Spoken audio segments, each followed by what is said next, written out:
Good morning everyone. Current affairs to MCQ की series में 22 नवंबर पे हम पहुंच चुके हैं और यहाँ पे द हिंदू के करंट अफेयर्स को हम एमसीक्यू के थ्रू कवर करने वाले हैं। This is brief introduction about me. My name is Prince Luthra, all India rank 577 from UPSC CSE 2014 batch. Topics जो हम डिस्कस करेंगे उसको एक बार देख लेते हैं। तो सबसे पहले तो नीति आयोग स्ट्रैटेजी के बारे में हम डिस्कशन करेंगे। देन रिवर्स फार्माकोलॉजी के ऊपर भी एक एमसीक्यू हम डिस्कस करने वाले हैं। रुपे कार्ड को डिस्कस करेंगे, इसरो सैटेलाइट को देखेंगे, हिंदू शाही डायनेस्टी के बारे में भी एक एमसीक्यू डिस्कस करने वाले हैं। Then Asia Pacific economic Corporation के बारे में जानेंगे। डिजिटल पेमेंट सिस्टम्स के बारे में भी हम डिस्कशन करेंगे। Security and growth for all in the region, Sagar initiative के बारे में भी एमसीक्यू डिस्कस करेंगे।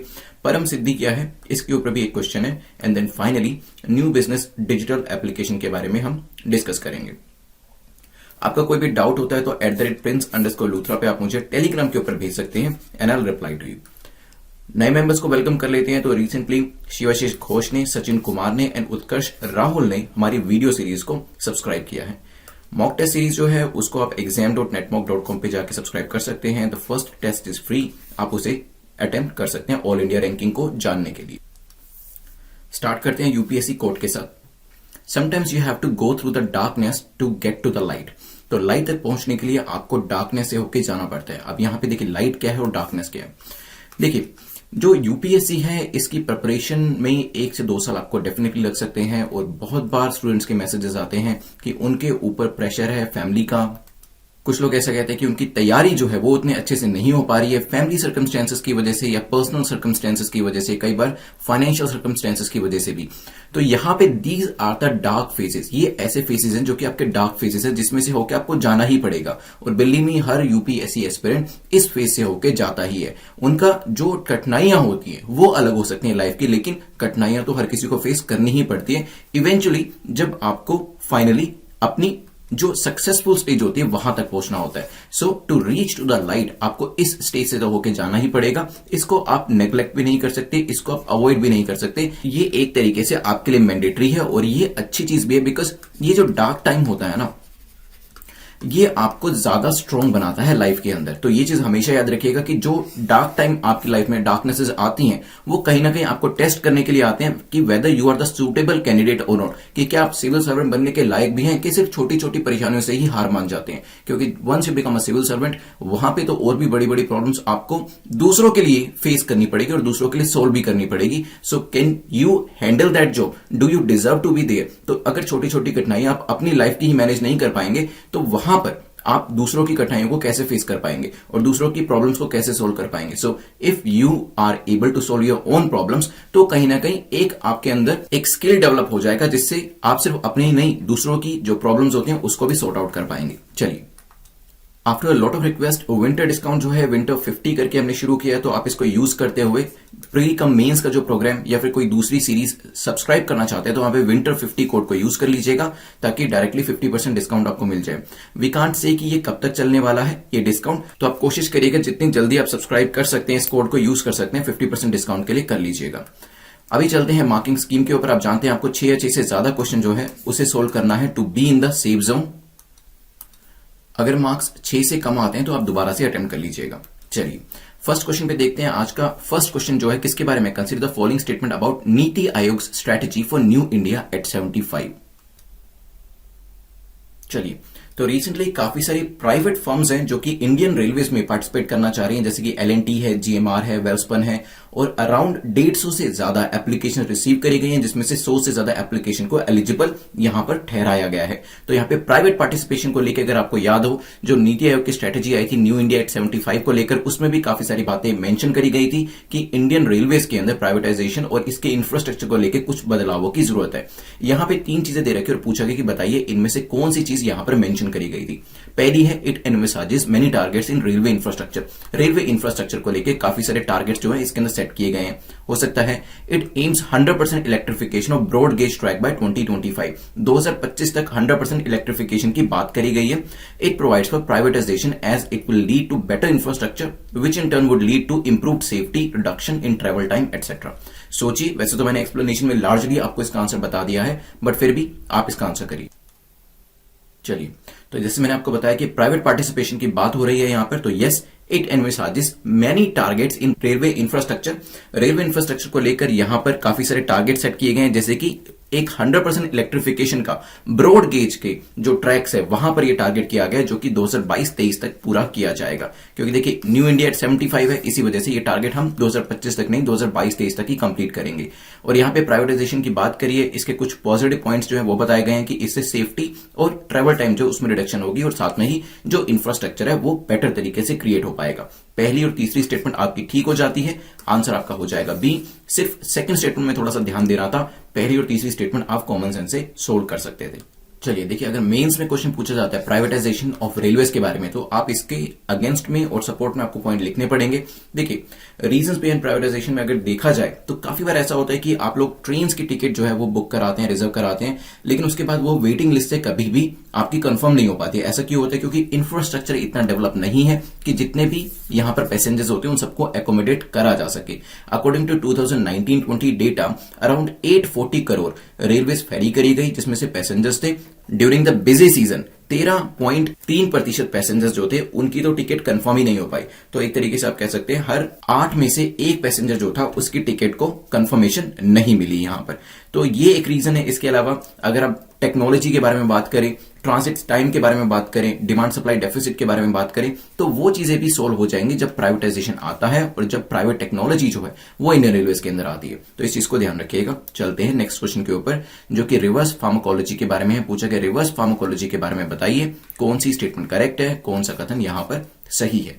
फर्स्ट स्टेटमेंट कहती है it is defined as the science of integrating documented clinical experiences and experiential observation into leads through transdisciplinary exploratory studies to develop these into drugs. तो इसमें क्या होता है, जो कि आपका रिटर्न वर्क होता है, डॉक्यूमेंटेड क्लिनिकल एक्सपीरियंसेस होते हैं, साथ में आपके खुद के जो ऑब्जर्वेशंस होते हैं, जो आपके खुद के एक्सपीरियंस के थ्रू आपने ऑब्जर्वेशन ली होती है, उनके थ्रू लीड्स को जनरेट किया जाता है और इंटरडिसिप्लिनरी एक्सप्लोरेशन करके वेरियस एरियाज की जो स्टडीज होते हैं उनको एक्सप्लोर करके आप उनको ड्रग्स के रूप में यहां पर जनरेट करते हैं। In the conventional model, the pharmacological research precedes clinical validation by several years, and the entire process may take 15 to 20 years and cost billions of dollars before a successful drug is launched into the community. Conventional model, पुराने model में क्या होता था, जो research हुआ करती थी वो क्लिनिकल वैलिडेशन, जब वो रिसर्च वैलिडेट होगी उससे कम 15 से 20 साल का टाइम डिफरेंस दोनों के बीच में रहता था। बिलियंस ऑफ डॉलर्स इसमें खर्च करे जाते थे जिससे पहले कि एक ड्रग को लॉन्च किया जा सके। सोचिए, फिर डिस्कस करेंगे। चलिए, तो यहां पे पहली स्टेटमेंट जो है वो बिल्कुल ठीक है। It is defined as a science. Reverse pharmacology में क्या होता है, इसमें बेसिकली आप डॉक्यूमेंट्री प्रूफ्स लेते हैं, आपके खुद की ऑब्जर्वेशंस लेते हैं और उससे लीड्स जनरेट करके ड्रग को प्रोड्यूस करने की कोशिश करते हैं। और पुराने मॉडल में क्या होता था, कन्वेंशनल मॉडल के अंदर फार्माकोलॉजिकल जो रिसर्च होती थी, फार्माकोलॉजिकल रिसर्च, वो क्लिनिकल वैलिडेशन और उसके बीच में इस पूरे प्रोसेस में 15 से 20 साल लग जाते थे और तब जाके ड्रग को जनरेट किया जाता था। देखिए, कोविड-19 के लिए हमारे पास इतने साल तो है नहीं कि इतने साल दिए जाएं ड्रग को प्रोड्यूस करने के लिए, तब तक तो बहुत ज्यादा नुकसान हो जाएगा। इस वजह से यहां पर बात करी जा रही है किस चीज के लिए, रिवर्स फार्माकोलॉजिकल अप्रोच के लिए। First animal study in India on corona virus अपनी फाइनल स्टेज में जा चुकी है, ऐसा आयुष मिनिस्ट्री का कहना है। और इसी वजह से, इसी स्टेटमेंट की वजह से, क्योंकि ये पूरा का पूरा ट्रायल अपनी फाइनल स्टेज में जा चुका है, हमने डिस्कशन किया था रिवर्स फार्माकोलॉजी का, क्योंकि इसका मेंशन भी किया गया था। तो आंसर क्या हो जाएगा, दोनों स्टेटमेंट्स हमारी ठीक है। क्वेश्चन नंबर 3 जो है कंपैरेटिवली इजी क्वेश्चन है। रुपे कार्ड के बारे में पूछा गया कि रुपे कार्ड के बारे में बताइए कौन सी स्टेटमेंट आपकी सही है। आप में से काफी सारे स्टूडेंट्स जो है रुपे कार्ड यूज करते होंगे एंड आपको इसकी कैरेक्टरिस्टिक्स के बारे में तो डेफिनेटली पता होगा। कई बार इस तरीके से क्वेश्चन रुपे कार्ड हो या फिर भीम ऐप हो, इनके ऊपर पूछ लिया जाता है, national Payment Corporation of India के ऊपर पूछ लिया जाता है। तो यहां पे अगर आप इन चीजों को यूज करें तो इनका आंसर करना, ऐसे क्वेश्चन का आंसर करना ईजी हो जाता है। पहली स्टेटमेंट कहती है it is India's indigenous card scheme created by NPCI। तो ये एक इंडिजिनस कार्ड स्कीम है जिसे National Payment Corporation of India ने लॉन्च किया था, क्रिएट किया था। It has a high working cost as it is domestically operated. इसकी जो कॉस्ट है, वर्किंग कॉस्ट, वो काफी ज्यादा है। It is highly secure network that protects against anti fishing. Anti fishing की जो एक्टिविटीज होती है, क्या होती है, वो तो मैं बताऊंगा आपको, उसके अगेंस्ट भी ये प्रोटेक्शन आपको प्रोवाइड करता है। चलिए देखिए, रुपे कार्ड रिसेंट के न्यूज में था और प्राइम मिनिस्टर ने इसे मेंशन किया, तो वैसे भी एग्जाम के लिए इंपॉर्टेंट हो जाता है। प्राइम मिनिस्टर नरेंद्र मोदी ने along with the Bhutanese counterpart Lotay Tshering Friday को रुपे कार्ड का फेज 2 लॉन्च किया। और इसके बाद क्या होगा, that will allow Bhutanese card holders to access the RuPay network in India. तो जो रुपे नेटवर्क इन इंडिया है, इंडिया के अंदर जो रुपे का पूरा नेटवर्क है, इसको भी जो भूटानीज कार्ड होल्डर्स हैं वो उसको यूज कर पाएंगे। तो यहां पे yes, it is created by NPCI, national Payment Corporation of India ने इसे क्रिएट किया, तो यस, एनपीसीआई के द्वारा इसे क्रिएट किया गया है। पहली स्टेटमेंट हो जाती है ठीक। इसमें जो सिक्योरिटी नेटवर्क है वो काफी ज्यादा, इसमें high advance security chips use करी गई है ताकि फिशिंग एक्टिविटीज जो होती है उससे बचा जा सके। जैसे कि मैं अभी आपको एक बार स्क्रीन पे दिखाने वाला हूं कि कैसे चिप इसको प्रिवेंट करती है किसी भी तरीके की फिशिंग एक्टिविटी से। तो तीसरी स्टेटमेंट भी ठीक हो जाती है, क्योंकि हमारा डोमेस्टिक कार्ड है। तो आप खुद अगर सोचें इसके बारे में, डोमेस्टिक चीज की तो कॉस्ट वैसे ही कम होती है, तो बिकॉज इट इज डोमेस्टिक जो वर्किंग कॉस्ट है इसकी वो हाई नहीं है, वो कम है। तो सेकंड स्टेटमेंट आपकी इनकरेक्ट हो जाती है। तो lower cost and affordability RuPay card के साथ एसोसिएट रहती है। Since the transaction processing will happen domestically it would lead to lower cost, क्योंकि यहां पे डोमेस्टिक लेवल पे ही ट्रांजैक्शन प्रोसेस हो जाएगी। इसकी जो कॉस्ट होगी, सेटलमेंट कॉस्ट होगी, क्लियरेंस चार्जेस होंगे, वो कम से कम होंगे। आंसर क्या हो जाएगा? बी। अब देख लीजिए एक बार इसकी चिप को। चलिए कमेंट सेक्शन में आप जरूर बताइएगा कि कौन कौन आप लोगों में से रुपे कार्ड को यूज कर रहा है और क्या क्या इसके अंदर सेफ्टी फीचर्स होते हैं, प्रोटेक्शन फीचर होते हैं, वो मुझे जरूर बताइएगा। अदरवाइज आपको पता ही है, द चिप्स आर यूज्ड ताकि फिशिंग एक्टिविटीज को रोका जा सके। और जहां पर भी कई बार क्या होता है कि जहां पे स्कैन किया जाता है वहीं पे ही आपकी इंफॉर्मेशन जो होती है कार्ड की चुरा ली जाती है। उन सब चीजों से प्रोटेक्शन जो है वो आपको ये कार्ड प्रोवाइड करता है। अदर देन दैट जो लोग यूज कर रहे हैं इस कार्ड को, उनको और भी ज्यादा इसके प्रोटेक्शन फीचर पता होंगे, तो प्लीज कमेंट सेक्शन में जरूर बताइएगा। इसके अलावा जो फीचर्स है वो मैं आपको बता देता हूं। लो कॉस्ट के अलावा इसमें आपको कॉम्प्रिहेंसिव इंश्योरेंस कवर भी मिलता है और काफी सारे प्लेसेस के ऊपर जो आपका रुपे कार्ड होता है उसकी एक्सेप्टेंस रहती है। ऐसा नहीं कि कुछ एटीएम्स और कुछ पीओएस के ऊपर ही ये यूज किया जा सकता है, नहीं, काफी ऐसी आप कह सकते हैं एग्जॉस्टिव नंबर ऑफ एटीएम्स हैं, पीओएस डिवाइसेस हैं, ई कॉमर्स वेबसाइट्स हैं जहां पे रुपे की एक्सेप्टेबिलिटी है। तो ये ध्यान रखिएगा, लो कॉस्ट है, अफोर्डेबल है, एक्सेप्टेबिलिटी ज्यादा है। बेनिफिट्स इसके और क्या है? हाई लेवल ऑफ एक्सेप्टेंस के अलावा जो इसका ब्रांड है, RuPay brand, all of which contribute to increase product experience. इसमें आपको डेबिट और क्रेडिट कार्ड दोनों की फैसिलिटी मिल जाती है। मेड इन इंडिया है और हमारा जो एक विजन है लेस कैश सोसाइटी की तरफ का, उसकी तरफ हमें आगे लेके जाने में जो रुपे कार्ड है इसका बहुत बड़ा रोल है। चलिए नेक्स्ट क्वेश्चन पे चलते हैं, विच इज क्वेश्चन नंबर 4। बात करता है which country has agreed to temporarily host ISRO satellite tracking facilities. तो कौन सी कंट्री ने अभी इस चीज के लिए अग्री किया है कि टेम्परेरीली आईएसआरओ की सैटेलाइट की ट्रैकिंग फैसिलिटीज को वो होस्ट करेगा। तो कौन सी ये कंट्री है? क्या फ्रांस है, जापान है, ऑस्ट्रेलिया है या यूएसए है? सोचिए।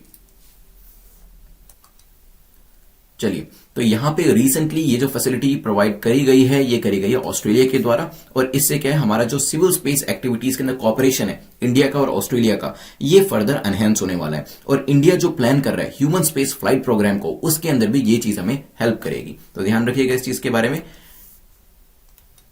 इसके कंसर्निंग जो मेमोरेंडम ऑफ अंडरस्टैंडिंग है 2012 में साइन किया गया था। और वैसे दोनों कंट्रीज जो हैं दे आर कोलैबोरेटिंग सिंस 1987। और डेटा कोलैबोरेशन हो लेजर रेंजिंग इंडियन सैटेलाइट्स के अंदर, वहां पर दोनों कंट्रीज एक दूसरे की हेल्प कर रही हैं। और वर्चुअल समिट के अंदर जून के अंदर भी दोनों कंट्रीज ने कहा था कि बायलैटरल रिलेशंस को, स्ट्रेटेजिक पार्टनरशिप को एनहेंस करने की जरूरत है किसी एरियाज के अंदर, साइबर सिक्योरिटी के अंदर और एमर्जिंग टेक्नोलॉजीज के अंदर, जिसके अंदर आपकी सैटेलाइट्स भी आती हैं। ध्यान रखिएगा इस चीज को। चलते हैं क्वेश्चन नंबर 5 के ऊपर, जो कि हिंदू शाही डायनेस्टी को लेकर है। Consider the following statement about Hindu Shahi dynasty. पहली स्टेटमेंट कहती है it ruled over old province of Gandhara. Old province Gandhara का जो है उसके ऊपर ये रूल किया करते थे। इस किंगडम को काबुल शाही डायनेस्टी के तौर पे भी जाना जाता था और उन्होंने अपनी कैपिटल जो थी तेहरान में शिफ्ट करी थी। सोचिए, आपको करेक्ट बताना है यहां पे, फिर इसको हम डिस्कस करेंगे। चलिए, तो एक हिंदू टेंपल जो है believe to have been constructed 1300 साल पहले, इसे डिस्कवर किया गया पाकिस्तानी और इटालियन आर्कियोलॉजिकल एक्सपर्ट्स के द्वारा। और इस पर्टिकुलर डिस्कवरी के बाद ही जो हिंदू शाही डायनेस्टी है वो न्यूज में आई। द डिस्कवर्ड टेंपल जो है वो लॉर्ड विष्णु का है और ऐसा कहा जा रहा है कि हिंदूज ने इसे 1300 साल पहले बनाया था during the Hindu shahi period. अब आते हैं अपने क्वेश्चन के ऊपर वापस, क्योंकि देखिए यहां पे आर्कियोलॉजिकल डेवलपमेंट हुई है, कोई नई न्यूज में भी थी, इस वजह से क्वेश्चन पूछा जा सकता है। क्या हिंदू शाही डायनेस्टी जो थी वो ओल्ड प्रोविंस ऑफ गांधार में रूल किया करते थे? तो यस, पहली स्टेटमेंट हो जाती है ठीक। और क्या इनको काबुल शाही डायनेस्टी के तौर पे भी जाना जाता था? तो यस, इस किंगडम को हिंदू शाही डायनेस्टी, काबुल शाही डायनेस्टी के तौर पे जाना जाता था। लेकिन उन्होंने जो अपनी कैपिटल को मूव किया था वो किया था हुंद रीजन के अंदर, ना कि तेहरान के अंदर। तो यहां पे तीसरी स्टेटमेंट आपकी गलत है, पहली तो ठीक है। इसके बारे में कुछ और चीजें जान लेते हैं। देखिए, हिंदू शाहीज या काबुल शाहीज इन्होंने रूल किया था 850 से 1026 CE, that is common era तक। It was a Hindu dynasty जिन्होंने काबुल वैली के अंदर, ईस्टर्न अफगानिस्तान के अंदर, गांधार के अंदर जो कि मॉडर्न डे पाकिस्तान के आसपास है, and present day north western India के अंदर, ये जो पूरी की पूरी डायनेस्टी थी इसका रूल रहा करता था। तो आप देख सकते हैं मैप के ऊपर भी, मैप पे इसकी लोकेशन को जरूर एक बार देख लीजिएगा। This is the location, Hindu shahi, right. चलिए नेक्स्ट क्वेश्चन पे चलते हैं। उससे पहले एक बार प्रीलिम्स प्लस मेंस के गाइडेंस प्रोग्राम के बारे में जानते हैं। तो विंटर 50 कोड को आप यूज कर सकते हैं टू सब्सक्राइब दिस सीरीज और एनी अदर सीरीज, ताकि आपको 50% डिस्काउंट मिल जाए। इसमें आपको basically spectrum, Indian polity, art and culture की सीरीज, ये पूरी की पूरी वीडियो सीरीज जो है along with PDF read and quizzes के साथ मिल जाती है। इसके अंदर आपको प्रीलिम्स की टेस्ट सीरीज और साथ में मेंस की टेस्ट सीरीज भी प्रोवाइड कराई जाती है और मेरे द्वारा गाइडेंस तो आपको यहां पर मिलती ही रहेगी। 2 साल की इसकी वैलिडिटी रहने वाली है, ताकि आपकी प्रीलिम्स, मेंस, इंटरव्यू, लबासना का पूरा जो टाइम पीरियड है इसके अंदर कवर कर लिया जाए। आप इसे exam.netmock.com पे जाके सब्सक्राइब कर सकते हैं या फिर इसका नीचे डिस्क्रिप्शन में जो लिंक दिया गया है वहां से भी इसे चेकआउट कर सकते हैं। चलिए क्वेश्चन नंबर 6 पे चलते हैं। क्वेश्चन नंबर 6 बात करता है which of the following statement is or are correct about Asia Pacific economic corporation. APEC के बारे में पूछा है, शॉर्ट में कहते हैं इसे। न्यूज में थी, इसके बारे में पूछा है कि बताएं कौन सी स्टेटमेंट करेक्ट है, कौन सा कथन आपका सही है। It's a 21 member forum, 21 member की एक फोरम है। हो सकता है India is a member nation, India इसका एक मेंबर नेशन है। Its member economies represent more than half of the world GDP. तो इसके जो मेंबर्स की इकोनॉमीज है वो कितना जीडीपी को शो करते हैं, मोर देन हाफ, 50% से ज्यादा वर्ल्ड की जीडीपी को रिप्रेजेंट करते हैं। सोचिए इसके बारे में, फिर हम डिस्कस करेंगे। चलिए, तो यहां पर सबसे पहले तो in first joint statement since 2017 APEC leaders including Trump agree on free trade. तो एपेक न्यूज में क्यों था, क्योंकि 2014 का एक विजन, एक एजेंडा जो है वो अडॉप्ट किया गया है एशिया पैसिफिक इकोनॉमिक कॉर्पोरेशन के द्वारा। एपेक जो है इसमें 21 मेंबर्स इकोनॉमीज हैं और बात करी जाए इसके हेडक्वार्टर की तो it is in Singapore. Singapore में इसका हेडक्वार्टर लोकेट करता है। 21 मेंबर मैंने आपको बता ही दिया, बिल्कुल करेक्ट है। और यहां पे कंट्रीज कौन कौन सी इसके मेंबर कंट्रीज हैं? मेंबर कंट्रीज में चाइना आता है, सिंगापुर आता है, यूनाइटेड स्टेट्स आता है, इंडोनेशिया, वियतनाम और वेरियस अदर कंट्रीज आती हैं। क्योंकि चाइना और यूएस इसके अंदर है तो यस, इकोनॉमीज जो है इसकी मेंबर्स की 50% से ज्यादा हो जाती है पूरी वर्ल्ड की जीडीपी की। तो तीसरी स्टेटमेंट भी आपकी हो जाती है करेक्ट। क्या इंडिया इसका मेंबर है? देखिए, इंडिया एट प्रेजेंट इसका मेंबर नहीं है, लेकिन इंडिया इसका मेंबर बनना चाहता है। इंडिया ने लास्ट ईयर रिक्वेस्ट भी किया था इसकी मेंबरशिप के लिए और इनिशियल सपोर्ट जो था हमें यूनाइटेड स्टेट से, जापान से, पापुआ न्यू गिनी से, ऑस्ट्रेलिया से मिला भी था। लेकिन अभी इस चीज की वजह से इंडिया को मेंबरशिप नहीं दे रही है कि India does not border the Pacific ocean, जो कि इसके बाकी के जो मेंबर्स हैं वो पैसिफिक ओशन को बॉर्डर करते हैं, लेकिन क्योंकि इंडिया नहीं करता है इस वजह से मेंबरशिप अभी तक नहीं दी गई है। आंसर हो जाएगा बी। किस तरीके से पैसिफिक ओशन वाली कंट्रीज आप देख सकते हैं, these are the Pacific ocean countries. यहां पे जो आपको बॉर्डर पे दिख रहे हैं, लेकिन इंडिया यहां पे अंदर वाली साइड है जो कि इंडियन ओशन में फॉल करता है। लेकिन आगे आने वाले टाइम में क्योंकि यहां पे यूनाइटेड स्टेट्स हो गया, जापान हो गया, ऑस्ट्रेलिया के द्वारा हमें सपोर्ट मिल रहा है, तो आगे आने वाले टाइम में यहां पर हमें मेंबरशिप भी मिलने की पूरी संभावना है। चलिए क्वेश्चन नंबर 7 को देखते हैं। Which of the following is not a type of digital payment systems? तो यहाँ पे क्वेश्चन नंबर 7 कह रहा है कि डिजिटल पेमेंट सिस्टम की कौन सी इसमें से टाइप नहीं है। ठीक है, ध्यान रखिएगा, नहीं पूछा है यहाँ पर। पहला है RTGS, that is real time gross settlement, unified payment interface जिसको अब यूपीआई कहते हैं। देन है national unified USSD platform. USSD क्या होता है? National unified unstructured supplementary service data platform. तो इन तीनों में से डिजिटल पेमेंट सिस्टम का कौन पार्ट नहीं है ये आपको बताना है। सोचिए। चलिए देखिए, जो हमारा डिजिटल पेमेंट सिस्टम है, बैंकिंग सिस्टम, उसमें यूएसएसडी प्लेटफॉर्म हो या फिर यूनिफाइड पेमेंट इंटरफेस हो, यूपीआई, तो गेस करना आपके लिए काफी इजी था। आप में से कुछ लोग आरटीजीएस को भी यूज करते होंगे। तो तीनों के तीनों ही डिजिटल पेमेंट सिस्टम का पार्ट है। तो आंसर हमारा यहां हो जाएगा D, none of the above. UPI के बारे में और आरटीजीएस के बारे में तो हम जानते ही हैं, इसको यूज भी करते हैं। यूएसएसडी का यूज वहां किया जाता है, आपको याद होगा कि जो पुराने फोन्स हुआ करते थे, मोबाइल फोन्स जिसके अंदर इंटरनेट की कनेक्टिविटी नहीं होती थी, तो वहां पर अगर आपको बैंकिंग ट्रांजैक्शन करनी है, जैसे कि आपका एक काफी कन्वेंशनल फोन हुआ, मोबाइल फोन, जिसमें इंटरनेट पैकेज नहीं आता है, इंटरनेट यूज नहीं कर सकते हैं, यहां पे टेक्स्ट मैसेज के थ्रू बैंकिंग आप कर सकते हैं यूएसएसडी प्लेटफॉर्म को यूज करते हुए। इसका इस्तेमाल किया जाता है वहां पर। आंसर हो जाएगा डी। कुछ और चीजें जान लीजिए इसके बारे में। तो यहाँ पे बैंक अकाउंट्स को आप डिजिटल इंडिया के अंदर यूज करते हैं, कार्ड्स को यूज करते हैं, मोबाइल पेमेंट्स को यूज करते हैं, मोबाइल वॉलेट्स को यूज करते हैं, एंड आधार बेस्ड सिस्टम्स के अंदर भी आप वेरियस जो माइक्रो एटीएम्स है, ईपीएस है, इसको इस्तेमाल कर सकते हैं। अगर डिजिटल इंडिया के ऊपर क्वेश्चन पूछा जाता है या फिर आप पेमेंट्स को कैसे डिजिटलाइज कर सकते हैं मेंस के अंदर, तो ये सभी फैक्टर्स जो हैं, ये सभी कंपोनेंट्स जो हैं वो आपको लिखने पड़ेंगे।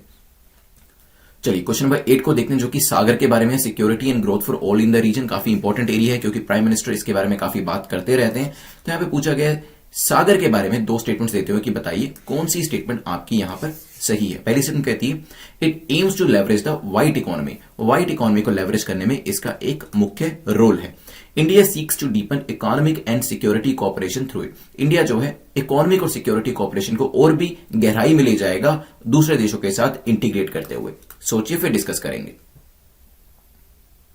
चलिए देखिए, अगर आपको पता है सागर की full form security and growth for all in the region, और कहीं ना कहीं आप ये इन्फर कर लेते हैं कि सागर का मतलब कहीं ना कहीं सागर महासागर सी एंड ओशन के बारे में, तो यहां पे इसको आंसर करना थोड़ा सा इजी हो जाएगा, क्योंकि जब भी हम सी की बात करते हैं, ओशन की बात करते हैं, वाटर की बात करते हैं, तो हम ब्लू इकोनॉमी की बात करते हैं, व्हाइट इकोनॉमी की बात नहीं करते। तो पहली स्टेटमेंट आपकी हो जाती है गलत। देखिए आपको पता होगा ब्लू इकोनॉमी है, रेड इकोनॉमी है, इस तरीके से व्हाइट इकोनॉमी है, ब्लैक इकोनॉमी है, इसके अलग अलग मतलब होते हैं और बहुत सारे ऐसे एप्लीकेशन बेस्ड ही आपसे प्रीलिम्स के अंदर भी पूछे जाते हैं और इवन इंटरव्यूज में भी पूछे जाते हैं कि आपको इन चीजों के मतलब भी पता है कि नहीं पता है, कि सिर्फ आप न्यूज़पेपर पढ़ने के लिए ही पढ़ रहे हैं। तो ये चीजों के मतलब तभी आपको समझ में आते हैं जब आप पढ़ते हैं इस टर्म का मतलब और आपको समझ में नहीं आता है, फिर आप गूगल करके देखते हैं कि इसका एक्चुअल में मतलब क्या है और then you keep on reading. तो जो भी आर्टिकल आप पढ़ रहे होते हैं उसको फर्दर कंटिन्यू करते हैं। तो यहां पे ब्लू इकोनॉमी की बात करी जा रही है, व्हाइट इकोनॉमी की बात नहीं करी जा रही, ध्यान रखिएगा। सेकंड स्टेटमेंट काफी इजी थी, कॉमन सेंस वाली थी। जब सागर आप इंप्लीमेंट कर देंगे, इससे होगा क्या, आपकी इकोनॉमिक और सिक्योरिटी कोऑपरेशन इंडिया ओशन के अंदर जो इकोनॉमिक टाइज है बाकी कंट्री से, वो तो बढ़ाना जरूरी है, और क्योंकि चाइना का फैलाव धीरे धीरे इंडियन ओशन में भी बढ़ रहा है, तो सिक्योरिटी कोऑपरेशन होना भी दूसरी कंट्रीज के साथ काफी जरूरी है। तो सेकंड स्टेटमेंट आपकी ठीक हो जाती है, पहली स्टेटमेंट गलत है, आंसर आपका हो जाएगा ए। इसके ऊपर क्वेश्चन क्यों बनाया गया, क्योंकि हमारी इंडियन नेवी ने थाईलैंड की नेवी के साथ अंडमान सी के पास में एक पेट्रोल एक्सरसाइज जो है वो करी है अंडर मिशन सागर 10 सागर 2 के अंडर में ये एक्सरसाइज करी गई है। किसके साथ, थाईलैंड के साथ। थाईलैंड की लोकेशन देख लीजिए, क्योंकि न्यूज में है, हमारे साथ एक्सरसाइज करी है तो इंपॉर्टेंट हो जाती है। तो म्यांमार के साथ, लाओस के साथ बॉर्डर टच करता है और कंबोडिया के साथ नीचे मलेशिया के साथ भी बॉर्डर टच कर रहा है। एक साइड पे आपका अंडमान सी है, दूसरी साइड पे साउथ चाइना सी है। क्वेश्चन नंबर 9 को देखते हैं। परम सिद्धि रिसेंटली न्यूज में था, किस चीज से रिलेट करता है? कोविड-19 वैक्सीन है क्या ये, कोई सुपर कंप्यूटर है, या फिर वेदर फोरकास्टिंग सिस्टम है? None of the above. सोचिए फिर डिस्कस करते हैं। चलिए, तो recently 500 most powerful non distributed computer systems को पूरी दुनिया के अंदर रैंक किया गया और हमारा सुपर कंप्यूटर जो है परम सिद्धि, इसका रैंक जो है 63rd आया है। ठीक है, India artificial intelligence super computer परम सिद्धि का जो रैंक है 63वां आया है पूरी दुनिया के अंदर। ज्यादा अच्छा रैंक नहीं है, बट फिर भी टॉप 100 में होना काफी जरूरी था इंडिया के लिए। मुझे लगता है जिस हिसाब से इंडिया की इकोनॉमी आगे बढ़ रही है और इंडिया एक सुपर पावर बनने की तरफ बढ़ रहा है, इंडिया के पास सुपर कंप्यूटर्स होने चाहिए जो कि टॉप 10 में रैंक करने चाहिए, जैसे कि चाइना के करते हैं। परम सिद्धि जो एक high performance computing artificial intelligence, जिसे HPC-AI कहा जाता है, सुपर कंप्यूटर है और इसे department of science and technology, DST, ministry of electronics information technology के अंदर DST आता है आपका डिपार्टमेंट, इसने डेवलप किया है और ये डेवलप किया गया under NSM, that is national super computing mission के अंदर at centre for development of advance computing, CDEC के अंदर। ध्यान रखिएगा। तो यहां पे हमारा आंसर क्या होगा, it is a super computer. इसकी पूरी मैंने आपको हिस्ट्री भी बता दी, किसके अंदर बनाया गया है, किसने बनाया है, ये सब चीजें आपको पता होनी चाहिए। अब बात करते हैं डिस्ट्रीब्यूटेड कंप्यूटिंग की। ये होता क्या है, नाम से ही जाहिर है, डिस्ट्रीब्यूटेड कंप्यूटिंग में एक कंप्यूटर है, मान लीजिए इसके कुछ पार्ट्स किसी एक रूम में पड़े हैं, दूसरे पार्ट दूसरे रूम में पड़े हैं, तो डिस्ट्रीब्यूटेड होके ही पड़ा हुआ है। ठीक है, so this is called the distributed computing. और नॉन डिस्ट्रीब्यूटेड में क्या होगा कि एक ही जगह पे उसके सारे पार्ट्स जो होंगे कंप्यूटर के रखे होंगे। ठीक है, आज के लास्ट क्वेश्चन पे चलते हैं। लास्ट क्वेश्चन बात करता है, consider the following statements about Aatmanirbhar agents new business digital application. तो Aatmanirbhar agents new business digital application के बारे में बताइए कौन सी स्टेटमेंट आपकी करेक्ट है, कौन सा कथन आपका सही है। पहली स्टेटमेंट कहती है, it will enable an agent to complete a policy even without physically meeting the customer. इससे क्या होगा, एजेंट जो है पॉलिसी को कंप्लीट कर पाएगा, उसको फिजिकली कस्टमर को जाकर मिलने की जरूरत नहीं है। It facilitates the process of proposal completion which is totally paperless and completely digital। तो पूरा का पूरा जो प्रोसेस है प्रपोजल से लेके कैसे आप उसको पूरा कन्वर्ट करते हैं बिजनेस के अंदर, वो पूरा प्रोसेस डिजिटल रहने वाला है। It has been launched by state bank of India. State bank of India के द्वारा इसे लॉन्च किया गया है। सोचिए फिर इसको डिस्कस करते हैं। चलिए देखिए, यहां पे या तो इसका पूरा नाम आ सकता है, पर यह भी पूछा जा सकता है कि आत्मनिर्भर agent new business digital application का जो छोटा नाम है आनंदा।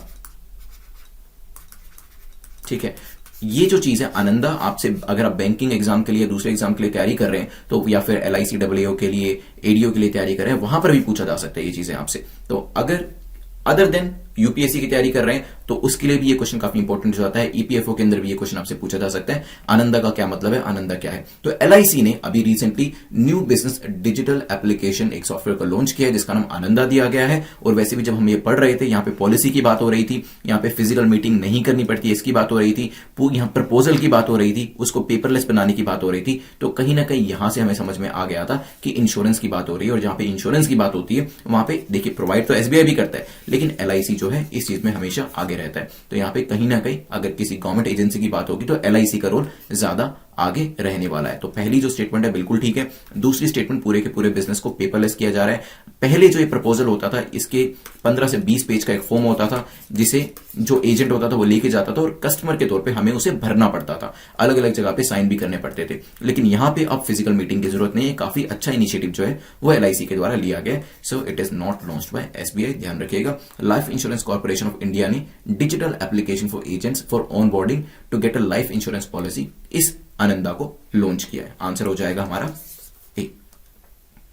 तो यहां पे 10 क्वेश्चन हमारे कंप्लीट होते हैं, और यहां पे लास्ट में हमने जो LIC के बारे में पढ़ा, ये बेसिकली एक पेपरलेस KYC का इनिशिएटिव था जो कि लाइफ इंश्योरेंस कॉर्पोरेशन के द्वारा स्टार्ट किया गया, and E authentication, Aadhaar based E authentication को इसके अंदर यूज किया जाएगा। 10 क्वेश्चन हमारे कंप्लीट होते हैं। अभी हम चलेंगे क्विक रिवीजन की तरफ। 30% आपको रिटेंशन अपनी ज्यादा करनी है तो ये 2 मिनट तो आपको यहां पे इन्वेस्ट करने पड़ेंगे। चलिए, उसके बाद हम प्रीलिम्स और मेंस का क्वेश्चन देखेंगे। शुरुआत हमने करी थी न्यू इंडिया एट 75 से। तो यहाँ पे रेलवेज के लिए भी कुछ यहाँ पे पैरामीटर्स डिफाइन करे गए हैं। 100% इलेक्ट्रिफिकेशन ब्रॉड गेज की बात करिए 2022-23 तक, क्योंकि हम न्यू इंडिया एट 75 की बात करें तो हमारे टारगेट जो है वो 22-23 तक ही लिमिटेड रहने वाले हैं।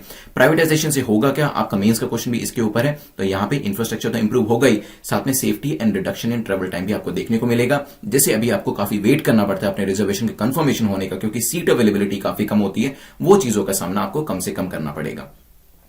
देन नेक्स्ट क्वेश्चन नंबर 2 में हमने डिस्कस किया था रिवर्स फार्माकोलॉजी के बारे में। तो यहाँ पे ड्रग को जल्दी से जल्दी प्रोड्यूस करने के लिए रिवर्स फार्माकोलॉजी को यूज किया जाता है। फर्स्ट एनिमल स्टडी जो है यहाँ पे 3rd स्टेज पे, फाइनल स्टेज पे वो पहुंच चुकी है आयुष मिनिस्ट्री के द्वारा, ऐसा बताया गया है कोरोना वायरस के अंदर। नेक्स्ट हमने डिस्कशन किया था क्वेश्चन नंबर 3 को लेके। यहाँ पे रुपे कार्ड के बारे में देखा था, डोमेस्टिक ऑपरेटेड है ये, तो कॉस्ट इसकी काफी कम होती है, सिक्योरिटी फीचर्स काफी अच्छे हैं, एक्सेप्टेबिलिटी काफी अच्छी है, NPCI के द्वारा इसे क्रिएट किया गया। कुछ ऐसे फीचर्स जो आप यूनिकली इसके जानते हैं, जिसके बारे में और किसी को इसकी जानकारी नहीं है, because you yourself use this card, उसके बारे में कमेंट सेक्शन में मुझे जरूर बताइएगा। इसके अलावा हमने देखा था कि बेनिफिट तो यही है इसके कि ओवरऑल एक्सेप्टेबिलिटी POS मशीन्स के अंदर, ATMs के अंदर और ई-कॉमर्स वेबसाइट्स के अंदर इसकी काफी ज्यादा है। इसरो की सैटेलाइट ट्रैकिंग फैसिलिटीज को टेम्परेरी कौन होस्ट करेगा, ऑस्ट्रेलिया होस्ट करेगा। ऑस्ट्रेलिया के साथ हमने काफी सारे जो MOUs हैं कंसर्निंग टेक्नोलॉजी साइन किए हुए हैं। फिर हमने हिंदू शाही डायनेस्टी के बारे में देखा था, जिसे काबुल शाही डायनेस्टी भी कहते हैं। और यहाँ पे रिसेंटली जो पाकिस्तानी एंड इटालियन आर्कियोलॉजिस्ट हैं, आर्कियोलॉजिकल एक्सपर्ट्स हैं, उनको एक जो टेम्पल है हिंदू शाही टेम्पल वो मिला है, इसी की वजह से इसका मेंशन किया गया था, और मैप पे इसकी लोकेशन भी मैंने आपको बता दी थी।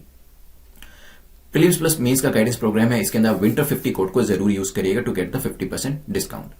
देन हमने देखा था एपेक के बारे में, 21 मेंबर फोरम है, इंडिया इसका एक मेंबर नेशन अभी तक नहीं है लेकिन बनना चाहता है, और मेंबरशिप ना देने का रीजन भी मैंने आपको बताया था। GDP जो है 50% से ज्यादा है मेंबर कंट्रीज की, इसमें चाइना US दोनों ही आते हैं। देन डिस्कशन हमारा हुआ था डिजिटल पेमेंट सिस्टम्स को लेके। मैंने आपको USSD, जिसमें पुराने टाइप के जो मोबाइल फोन्स होते थे उसके थ्रू कैसे बैंकिंग करी जाती है, उसको USSD को यूज किया जाता है इसके अंदर। देन वेरियस कंपोनेंट्स के बारे में भी हमने डिस्कशन किया था। सागर क्या है, security and growth for all in the region, काफी इंपॉर्टेंट इनिशिएटिव है, ब्लू इकोनॉमी से एसोसिएट करता है, और रिसेंटली थाईलैंड के साथ हमने सागर 2 मिशन के अंदर पेट्रोलिंग एक्सरसाइज करी, इस वजह से भी ये न्यूज में था। थाईलैंड की लोकेशन भी हमने यहां पर देखी थी।